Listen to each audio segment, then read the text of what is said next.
Thank you. This is uncanny. The last time I was scheduled to speak about Eudaimonia was at an elite country day school, is what it was called, in Brooklyn. And I had arrived and just gotten checked into my hotel and got a phone call from the head of the upper school who had arranged my visit and reporting that a student had died and that it would not work for me to give the lecture the next morning at the opening of the school day to give a talk about flourishing in those circumstances. And I actually lay awake that night thinking, well, maybe I could actually pull it off. And then I thought, I'm glad I didn't have to. So it's a bit uncanny starting in the same way, similar circumstances today. Though it's relevant enough in its own way. So I think the theme of the day is ethics, and with three aspects of education being enumerated for attention. So if you think about what the scope of the ethics of education would be if we were defining a subfield of philosophy of education, it would certainly include the ethics of educational aims, content, and teaching. I'm just going to begin by reiterating something in my abstract, which is I've articulated a somewhat more comprehensive way of dividing the terrain of education ethics into 5 divisions. And I came to this after several attempts over many years to try to figure out an intellectually meaningful way of dividing the terrain of philosophy of education. And it struck me that whatever we're doing in educating, whether we're engaged in direct instruction or anything you call teaching at a given moment, we would in any case always be trying to oversee and guide students' activities, right, with certain ends in view. Right? We're sort of governing them in a sense. And so if you think of educating as always involving a kind of governance or directing of students' activities with the view to promoting favorable development and learning, then you've got an angle that I've tried to exploit for distinguishing 5 different normative aspects of education. And I claim to find, not everyone will agree, but I claim to find all 5 of those normative aspects of governance distinguished not in modern political philosophy, but in ancient Greek political philosophy. So I think those are actually enumerated in the abstract that you've seen. So it includes the aims with which you're governing, a kind of communicated content. In Greek legal and political thought, they thought of law itself as communicating truths about how people can live well together. So the laws were a kind of civic text that was supposed to communicate these moral truths. So that would have been the content of the law and moral content of the law from a Greek point of view. There's the manner of governing, and when you're engaged in governing children in an educational setting, that would include pedagogy, but other things you might think of as belonging to the ethics of teaching. But there's also the question that I think is distinguishable from the matter of the manner of governing or educating, and that's the authority on which you do it. And I mention this because it's, I think, a distinguishable normative dimension, but it's also one which, though I won't address it today, it's lurking in the vicinity of some of the things I'll say. And I'm going to remind Harry at this point that when I've addressed this in the past, it was to try to intervene in what had become a rather stale debate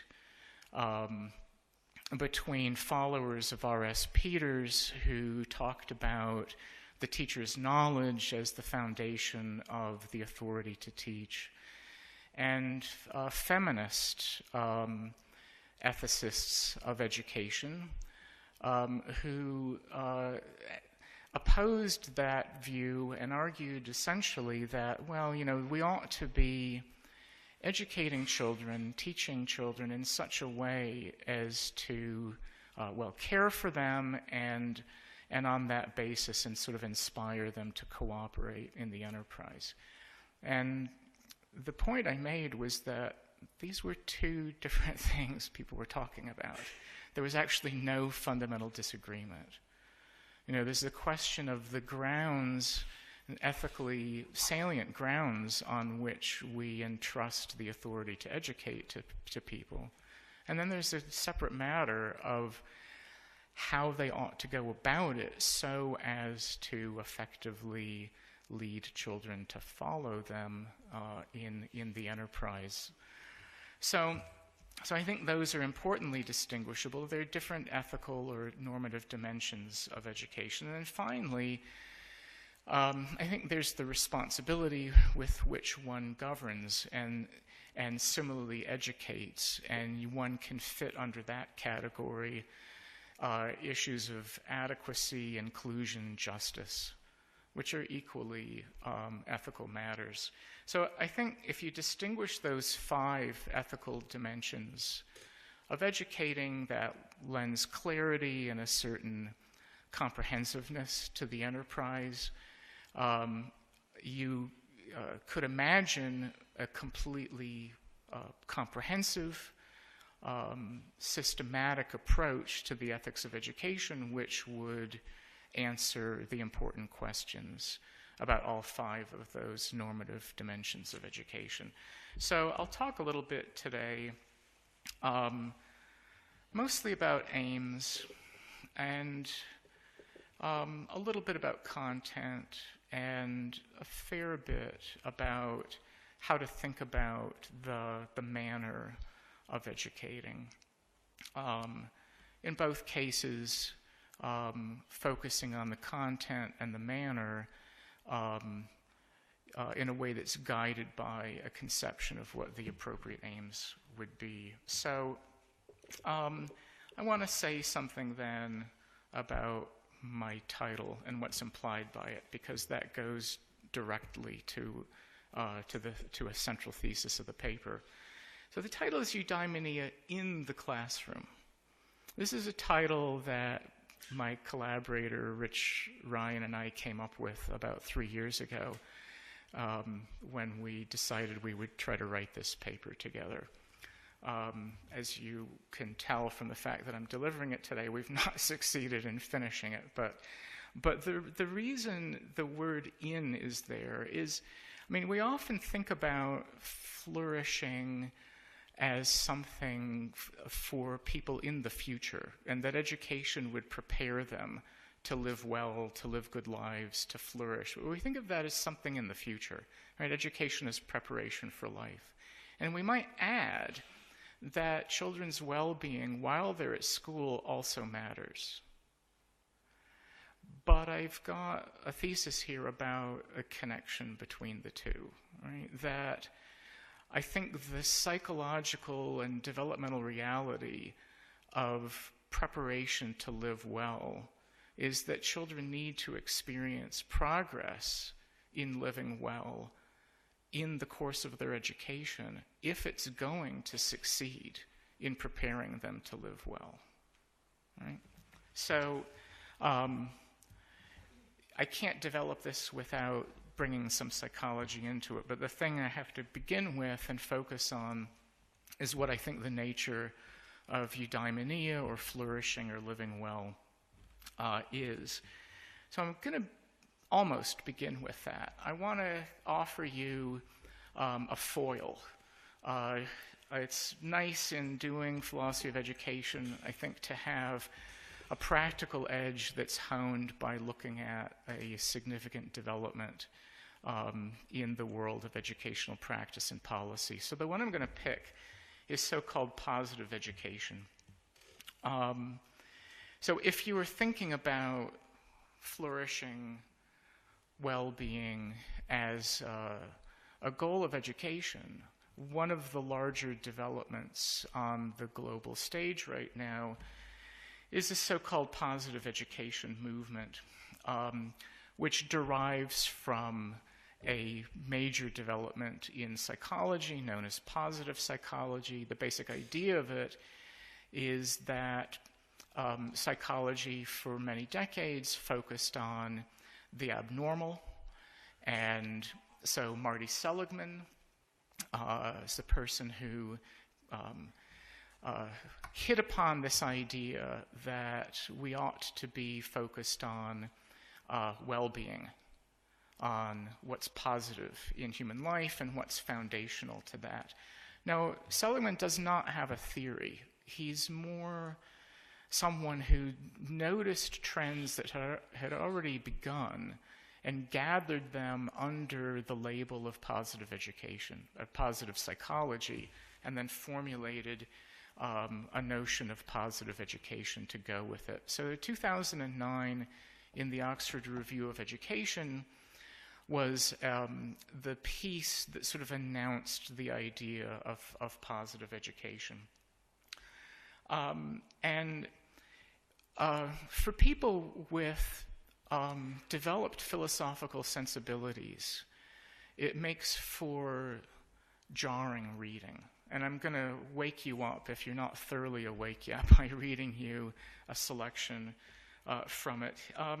So this is Seligman and his colleagues. They say almost everything is better now than it was 50 years ago. There's about 3 times as much actual purchasing power. Dwellings are much bigger. There are many more cars, and clothes are more attractive. It's really inspiring stuff, isn't it? And he goes on to say, well, you know, and the progress has not been limited to the material. There's more music, more books, a lot more education. But you know, if you've thought about these things, you're already thinking, but that's only part of the story. And then he says, okay, well, you know, that's not the whole story, of course. If you look at countries like Australia, Japan, the United States, Germany, Great Britain, there's absolutely no measurable progress in how happy people are over that same 50 years. So our governments and our businesses, our economies are focused on more of these various things, and people want more of them, but it's not actually yielding greater experienced well-being. So he then goes on in this piece to rehearse. So he's saying something's wrong. So I think part of what's wrong might be the more education itself, unfortunately, but I'll come to that. The positive psychologists distinguish on the basis of a number of things, but mostly a broad cross-cultural study of cultural sources. They claim to find 24 virtues and character strengths that are universally embraced across cultures. They organize those 24 character strengths organized under 6 virtues, I think is how they frame it.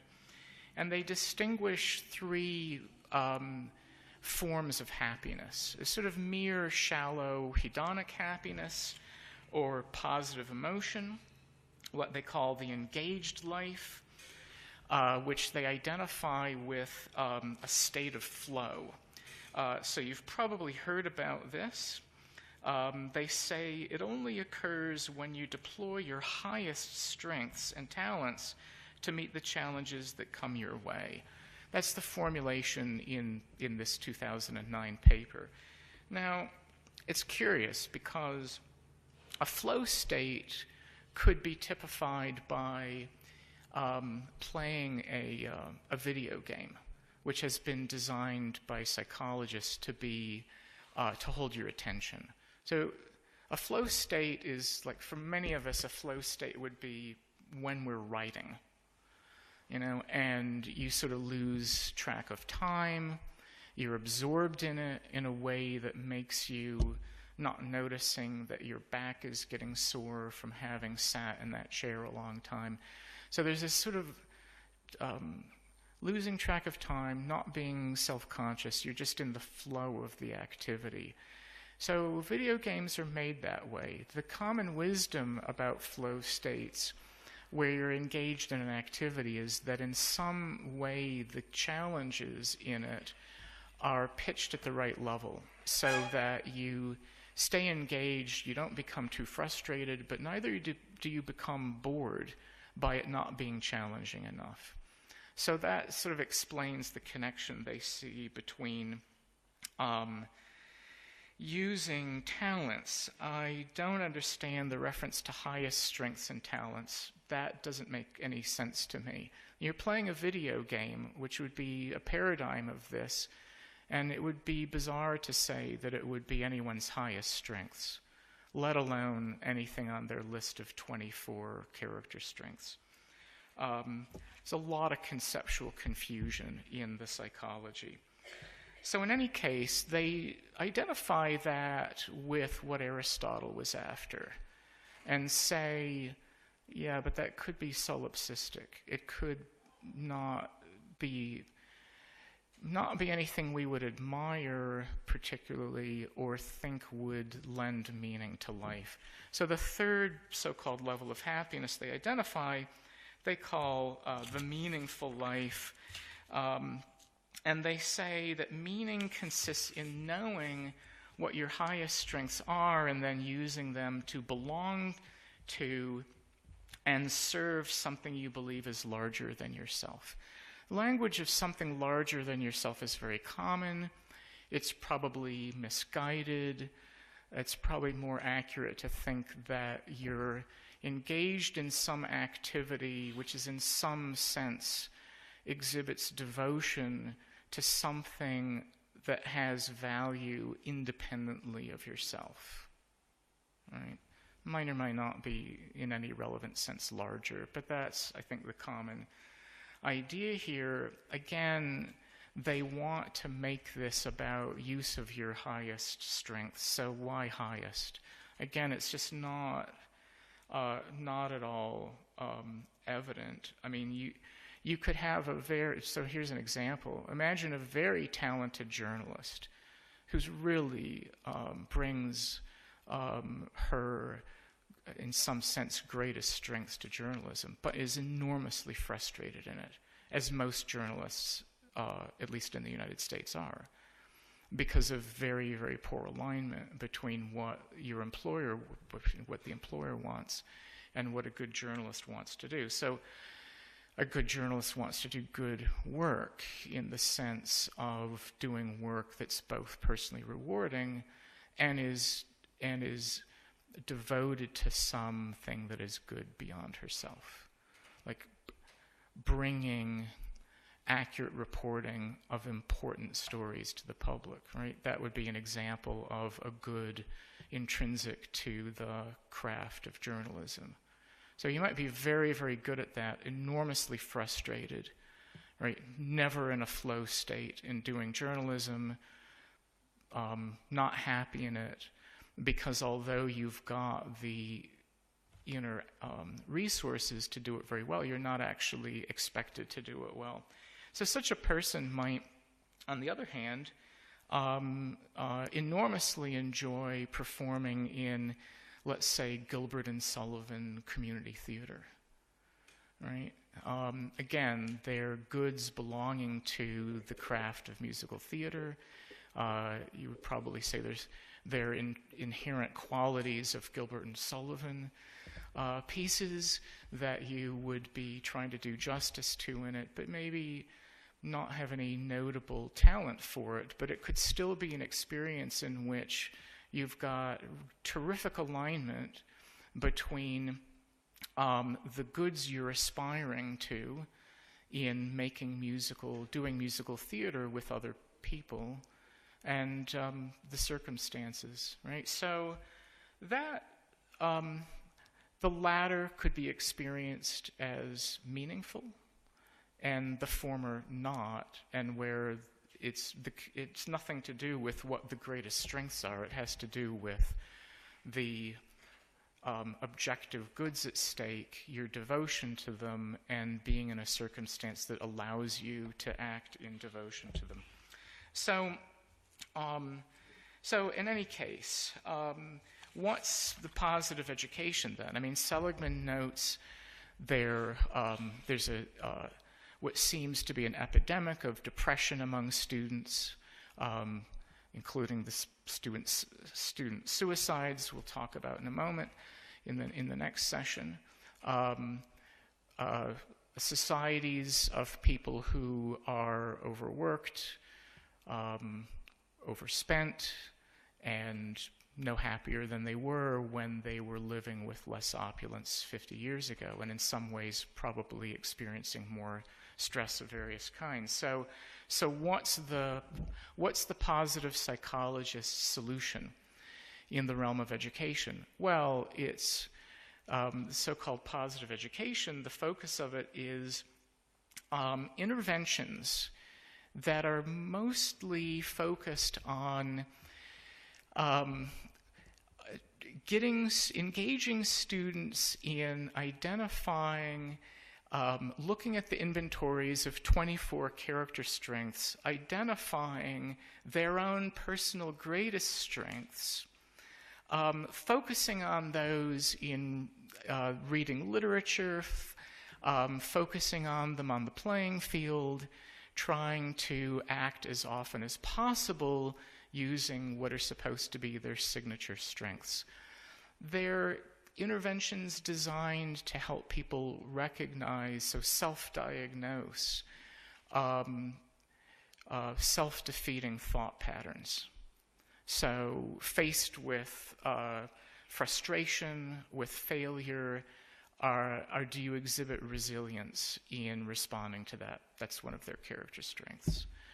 So in many cases, the answer would be no. So it's more personally efficacious if you can overcome that. So they have interventions to try to teach skills of resilience. So this is extremely limited, obviously, as an educational response to the problems they're identifying. They begin from a picture of education as conventionally about accomplishment and skills and knowledge as a foundation for accomplishment. And then they want to restrict what they're adding to it. Although they talk about virtues, what they add to it is always cast, again, in the language of knowledge and skills. So it's very hard to see in what they write and in looking at the interventions that they have instigated in schools in the UK and Australia. It's very hard to see how their conception of positive education would actually very effectively promote anything like the ideal of a meaningful or flourishing life that they identify. I think partly because there's no coherent thought in it about how to direct students towards actually developing virtues that would be foundational to meaningfully devote oneself to goods beyond oneself. So that's the prominent thing out there in by way of international movement of educational reform that's focused on flourishing. And I've tried to say a little bit about its limitations. There's no integration between the academic excellence side and between the character strength side in the way they discuss it. They emphasize that by adding this training in character strengths, that improves academic performance. But it still is a picture of schools being all about competitive aspiration for status, wealth, and so on after school. So I think there are ways in which it still doesn't come close, actually, to the kinds of reforms we would need, which would have to, I think, rethink the way schools are designed, the way we frame the value of schoolwork for children, the way we try to enlist children in the aspirations of the school. The schools themselves need to have aspirations which are not just about students flourishing, but are about it in the right way. Things work better if schools are about something larger or something more inspiring than the student's individual competitive success. I think that's something missed, and I'll try to come back to that at the end. So let me say a few words about how I think about eudaimonia, our Greek word usually translated as flourishing. And some of this, I hope, will not be too opaque. The way I've come to frame my thinking about education for flourishing has been over the last few years in conversation with my psychologist colleagues. So there are bits of it that may seem obscure, but I hope will make sense by the time I get into the psychology. So the first point is one that Kate Elgin made yesterday. I think we usually translate the word eudaimonia as happiness or flourishing. Happiness isn't quite right. Flourishing is better, but it's not intuitively obvious what it means. I think the best English rendering of the word eudaimonia is just living well. Right? And so when Aristotle insists that everyone would agree that their ultimate aim is eudaimonia, if you just understand him to mean everyone would agree that what they fundamentally want is to live well, that's plausible. And I think it's equally plausible that what they have in mind for themselves and for their children is not just to be happy. I think it's people like Seligman will say, well, you ask people and they say they want to be happy. And I think you can very easily get people to say that they just want to be happy, they just want their children to be happy. But I don't actually think it's true. I think people actually also want to lead a life that's admirable. They want to be admired and deserve it. So I think the classical ideal of eudaimonia is of living well in the sense of living a life which is both admirable and personally rewarding. And lives could be one or the other, presumably, but the ideal is that it's both. And there's very clearly the idea that there's this significant convergence between the two things. So what Aristotle says as well is the most admirable activities that are also the most pleasant, the most satisfying, the most rewarding. Now, he thought that the one that was absolutely the most admirable and rewarding was intellectual activity that was in accordance with the highest virtue, which for him meant Sophia or contemplative wisdom. So part of what I've been trying to do in recent years is figure out a way to hold on to something of this ideal without it being so hopelessly narrow and elitist. So I think there's a first fundamental problem.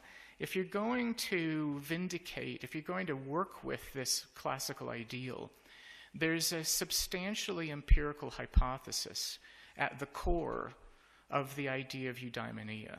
If there isn't an empirical convergence between living admirably and living in a way that's personally rewarding, then it goes down in flames. And that would have certain implications.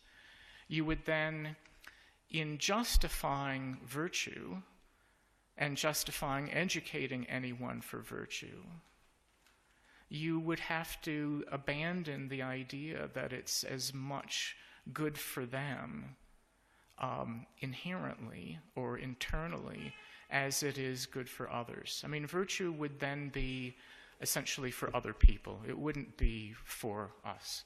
Oh, God, 5 minutes. Oh, this is terrible. You serious? All right. But we started late. He's taken that into account. Oh, God. All right. I'm going to use up a minute in silence while I figure out how much I can say now. Okay. So, all right. So I have a story about how to bridge that gap. I mean, how to argue that, in fact, we've got a body of empirical evidence that there is such a convergence. If you can demonstrate this convergence, then you can defend virtue for its internal psychic rewards, and you can defend education in various virtues also for the inherent benefits for individuals, and not just that it has some instrumental benefit. So another aspect of the classical idea of eudaimonia is it involves fulfillment of potential in accordance with certain forms of excellence or certain virtues. So, all right, so this is 4 minutes now. So let me cut to the psychology here. So we have, so what I've turned to, I think what's the most promising and systematic view in social psychology, in the psychology of agency and motivation. And it's called SelfDetermination Theory. It is an explicitly eudaimonic movement in psychology associated with it. They theorize that people have natural propensities to act, learn, form relationships, and self-integrate, or work to form ourselves into coherent agents who understand why we're doing what we're doing. So they think of the self. The name for it, self-determination, partly signals that they actually do think of us as having selves, but also as using self-concepts that we revise and use as a focus in trying to make ourselves more motivationally coherent. So there's a process of self-formation. There's a reading of Harry Frankfurt, Gerald Dworkin, other philosophers writing about agency and autonomy that's in the background of this, that was in a point of departure for the theory. So anyway, they posit 3 basic psychological needs.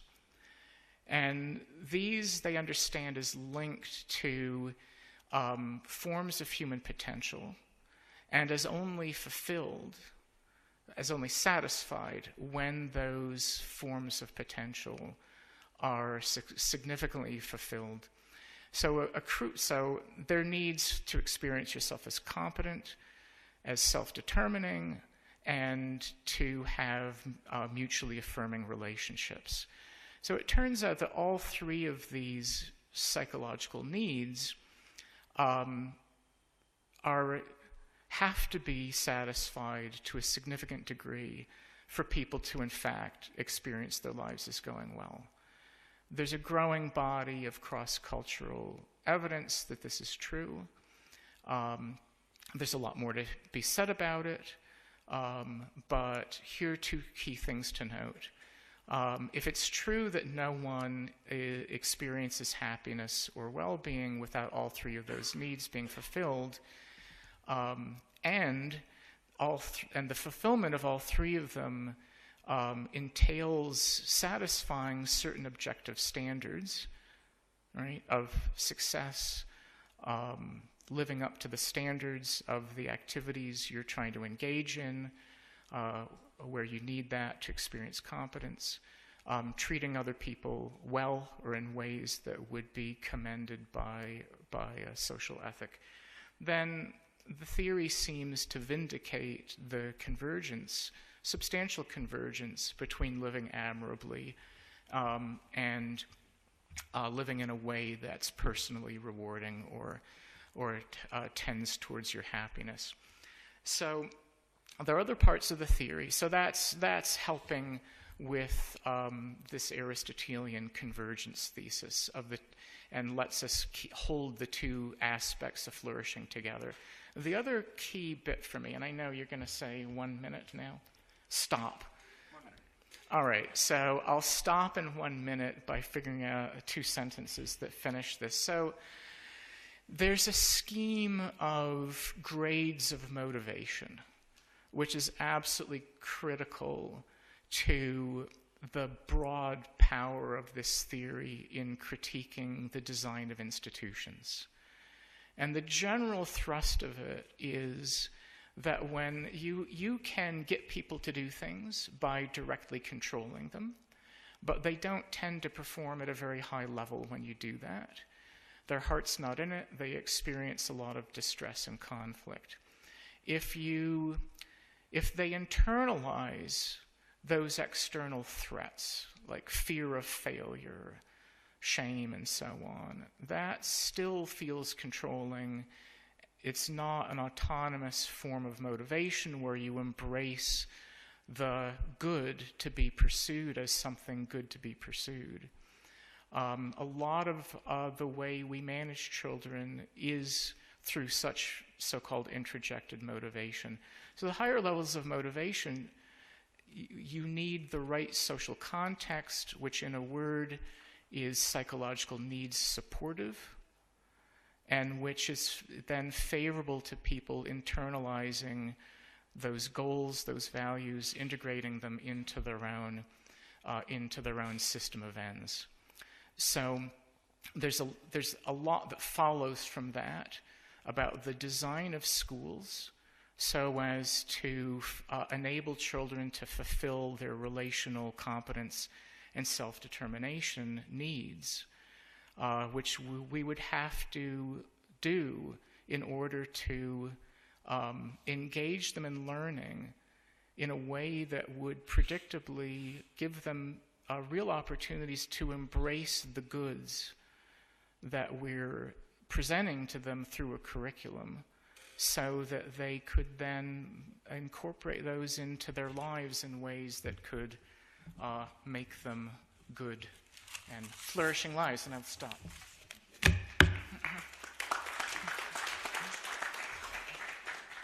so why don't we gather sort of 2 or 3 questions at a time, and Randy can respond to them in little parts. Questions?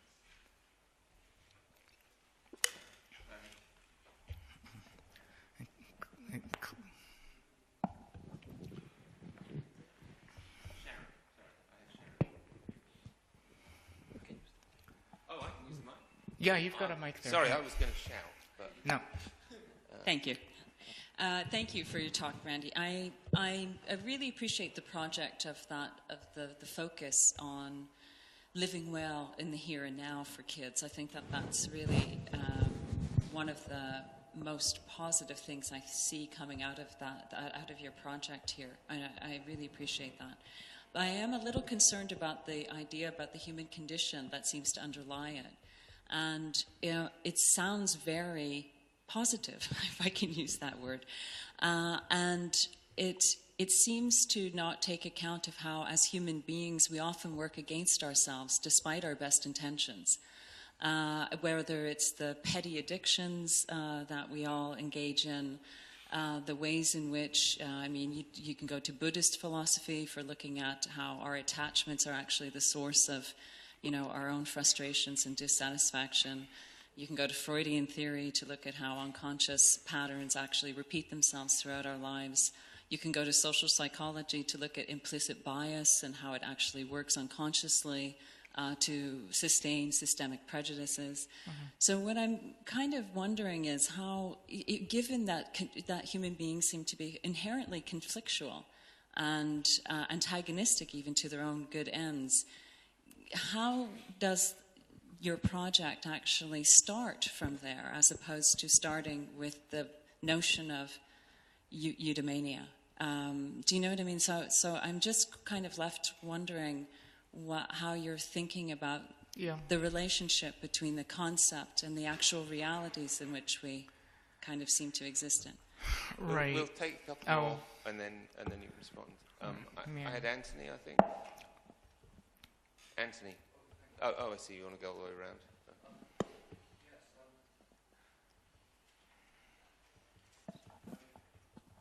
It was very interesting, the talk, but I have, I think, similar doubts to those who've just been expressed. And I'm haunted by the figure of Pascal, who I think does tell us the truth. Man is both the most miserable and the greatest of creatures. We're the most miserable because we're full of vice and dissatisfaction, and all we're looking for is divertissement. But of course, divertissement, and I actually see similar, although I don't agree with Rousseau at all, you can see similar thoughts in Rousseau, that this divertissement that we see are always unsatisfying inherently. So we're most miserable of creatures, but we're also the greatest of creatures because we can realize misery. And Pascal's answer is that this shows that we need salvation. And, of course, this is religious, and rightly so, but I think this is a view which is also to be found in other religions than Christianity. And it seems to me, at least from where I am, shall I say, experientially, to be true. And therefore, I think that the Aristotelian view is too optimistic and not really true to experience in a deep sense. Okay, one more. Go on, Rohit.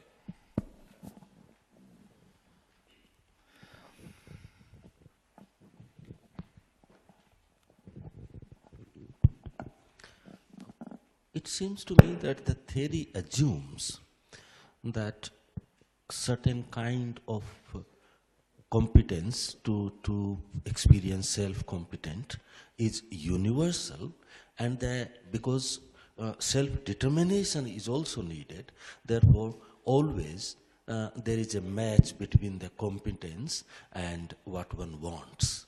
It seems that the theory assumes that. Otherwise, I might want something in self-determination for which I may not be competent. And then how does one do that? I think that's what desire actually is, that you desire something which might be beyond your competence in that sense. So is there an assumption that there shall always be a match between the two? Thank you. And I will throw in something. Good. Which is, could it be that you have this curve of subjective well-being that sort of goes up like that, and then when you reach a certain level of material well-being as society does, then it just flatlines. Could it just be that we've reached our limit? Like, it's not like we could get happier. It's just, I suppose this is connected to both Sharon and Anthony's comment. We're just not going to get any happier, no matter what we do. That's just. Now we're well fed. Yeah. So, sorry. Okay. I'll try to remember that. Okay, so you're doing this Oxford style. All right, so we've got 2 questions that are about whether this is too optimistic. I hope I didn't signal that I'm optimistic. I'm not the least bit optimistic, okay?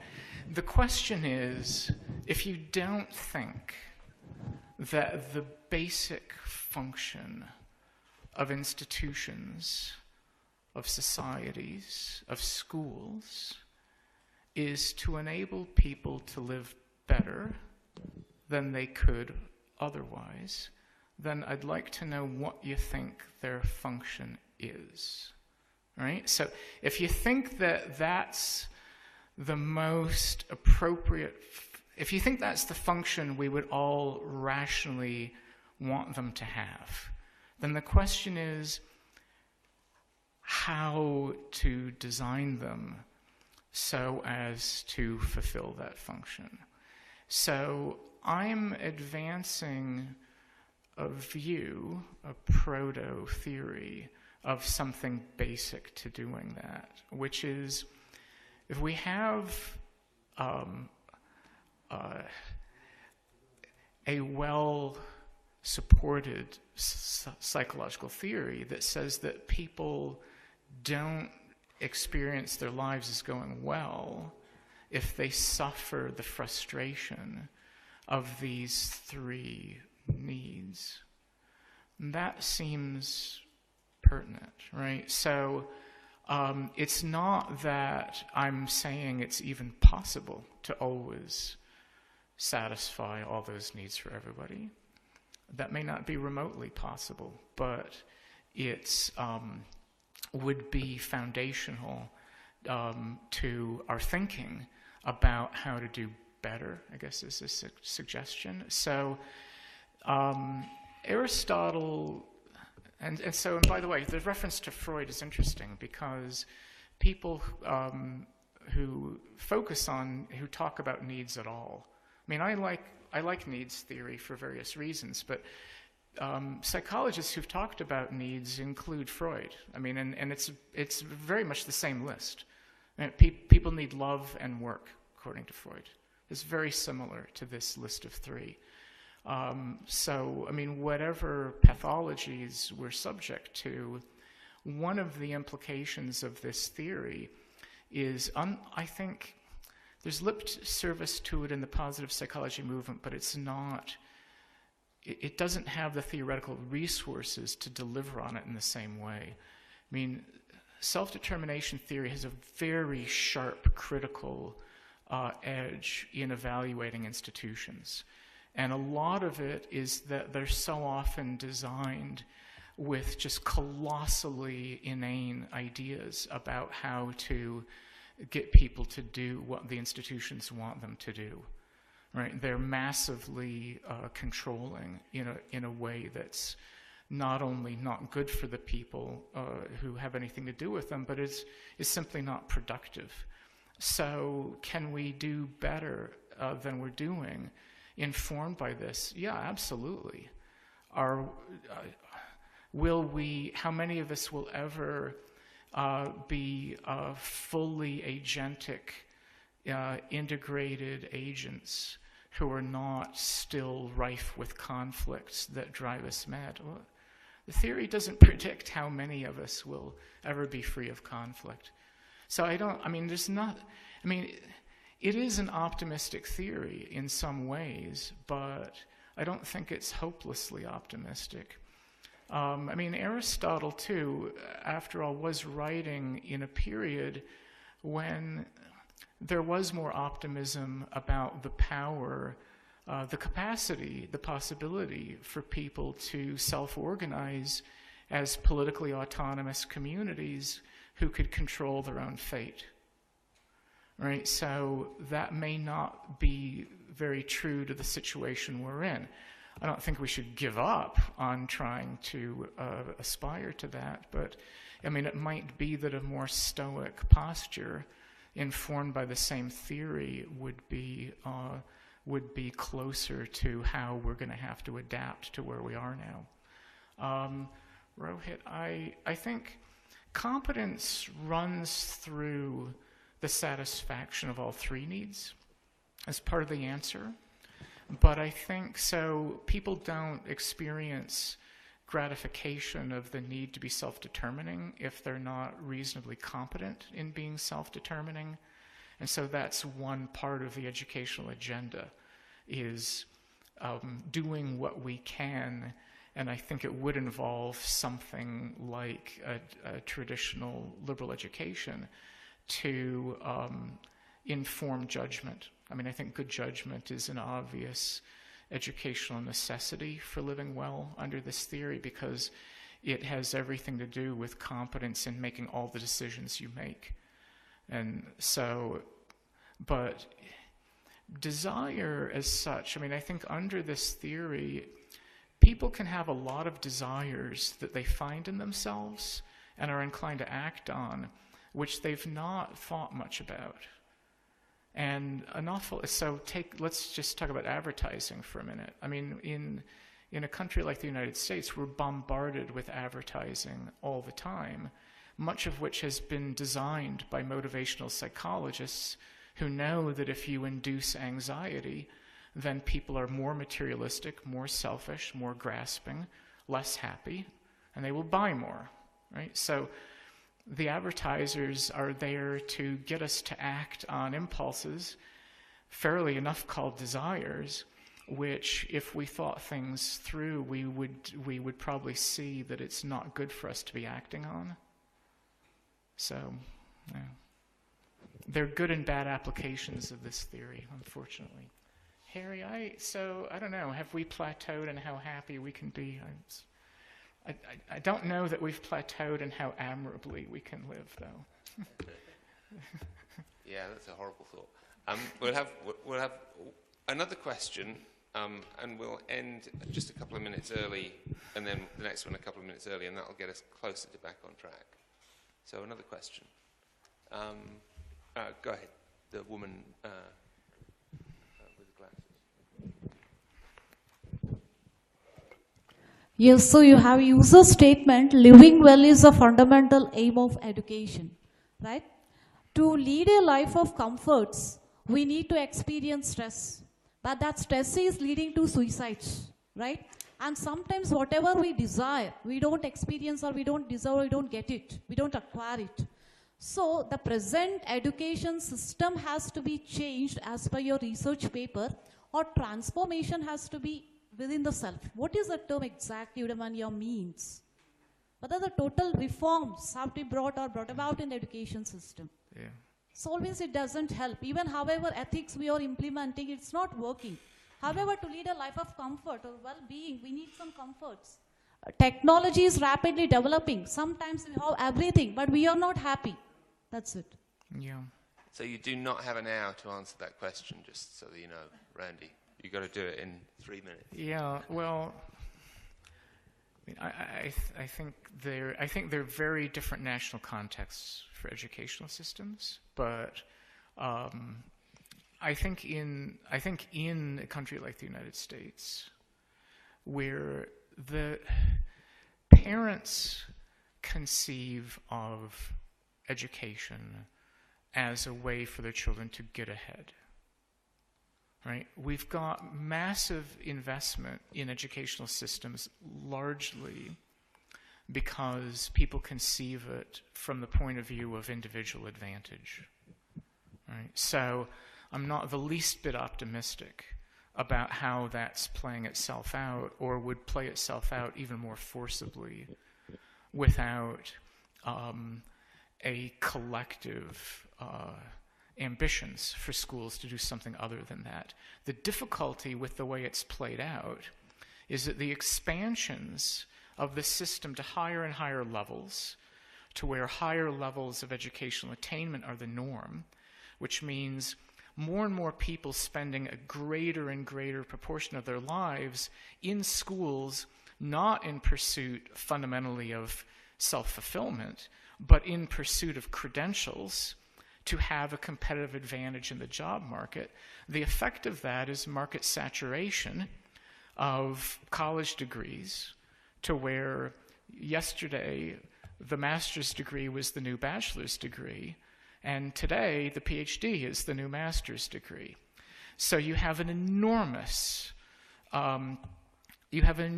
investment in gaining credentials, where the focus is on rewards out there after school, and where students are accumulating massive amounts of debt, and they're probably noticing that this is not making anybody any happier, but they have to do it. It's like an international arms race. You can't stop spending because then you lose. So individuals have to keep doing this, but it's a very harsh reality. So how do you limit that? I mean, I think that's a huge problem, but I think what schools, even for the neediest students, would nevertheless be wise to do is to define the mission of the school as about something other than individual students getting ahead and outdoing each other, because they would be much more successful in engaging students in real learning if they did that. Thank you. Thank you, Randall. Yeah.